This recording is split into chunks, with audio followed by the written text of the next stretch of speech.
Welcome to the Slop Farm. Enjoy the video. You start by verifying the essentials. Your smart TV needs either Android TV or a built-in browser, and you must be signed into your Google account. Once done, connect the TV to Wi-Fi and make sure your phone is on the same network so pairing works. Now open the Google app or the browser on the TV with the remote. This is the first actionable step because it gives you search and casting control immediately. You proceed by signing in and syncing. Use the on-screen keyboard or scan a code with your phone to speed things up. Once signed in, enable sync so bookmarks, history, and personalized results appear on the TV. This is why you signed into the same account. Also grant microphone permission if you want voice search and location permission for local results. Make sure to confirm permissions. They control what Google can do for you on the TV.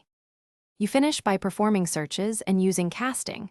Speak a query or type, then refine with filters or cite to narrow results. This is how you get precise content on a big screen. To cast, tap Cast on your phone and pick the TV. Stop casting from the control center when finished. If something breaks, restart your router and TV, log out and back in, and update the Google app. These steps resolve most connection or account sync issues. Thanks for watching. Consider subscribing if we helped you today.